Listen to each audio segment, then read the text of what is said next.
From the Bob Mills Weather Center, Oklahoma weather expert, Lacey Swope. All right, getting back over to Lacey. Lacey, it has been quite a week with all these storms. Yes. And you've got a better look at the paths for them. You know, starting Monday, we had the severe weather down in southern Oklahoma. Of course, yesterday morning, we had the snow blowing in the northwest. Now crews have had a chance to get out and survey the damage, and we do have some of the ratings coming in. They're still preliminary, and there's still additional work to be done. The National Weather Service crews are in south central Oklahoma. One confirmed EF0 that crossed the Red River, crossed Highway 32 just to the east of Courtney, and EF0 there. Off towards the east, of course, the tornado was deadly that touched down near Sherwood Shore, just on the south sides of Lake Texoma. There was EF2 damage near Buncombe Creek, which is right here on the north side of Lake Texoma, and that potentially lifted before touching back down just to the south and east of Kingston, doing EF1 damage. And the path of that tornado is about 20 miles long, just over 20 miles,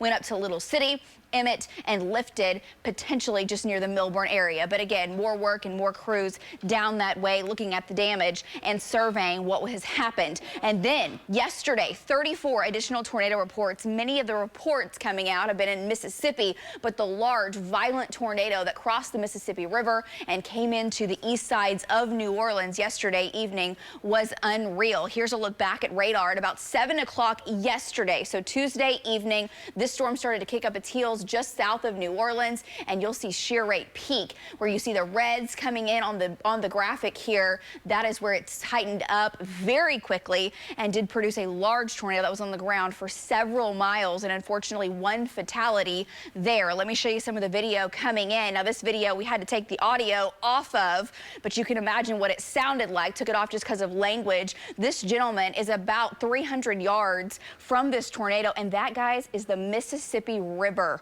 that it is crossing, coming into the south sides of New Orleans. Look at the individual vortices coming off. This is a multi-vortex tornado, and in fact, this particular funnel starts to dissipate, and the next one takes hold. This one ends up touching down and doing big-time damage the second that this storm crosses the Mississippi River and comes into the banks there on the northern sides of the river, which is the south sides of New Orleans. Unreal what was going on, and we're showing you those damage pictures.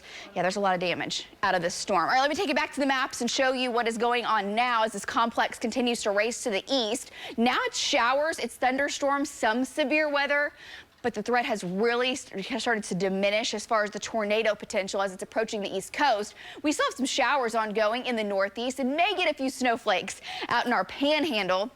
On the backside of this system, a few sprinkles near Jay and Grove, back up to Grand Lake. But here in Oklahoma City, your Wednesday morning, clear skies. It makes so much of a difference as far as just your attitude and mood, doesn't it? When you have sunshine versus how cloudy, windy, and raw it was yesterday. Now, it's still windy. Temperatures are in the 40s, and our winds are gusting 25 to 35, so it does feel like the low 30s. This afternoon, we'll struggle to make it out of the 40s across most of northern central Oklahoma, high near 50. It'll still feel colder, and then down to the south, mid 50s on the way. Another look at this system with this big trough, basically right over the central United States, and that counterclockwise flow. What will happen is this weak system to the south kind of creeps in, may bring us a few sprinkles this evening. I think we will have a chance for a little bit more shower activity this evening and tonight to the northeast, and some cloud cover that does build back into Oklahoma City heading into the late afternoon. Tonight, skies will clear once again. So out west, 20s, near freezing in Oklahoma City, 30s and 40s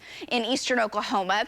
For your Thursday, our average high is 65. We're still going to be a little cooler. We're still feeling the effects of that storm in the northeast, but there'll be 70s in southwestern Oklahoma. Still a little breezy. Friday is the day. Temperatures in the 60s, 70s, mid 70s out west. Winds out of the north going to be about 10, 15, some gusts potentially to 20.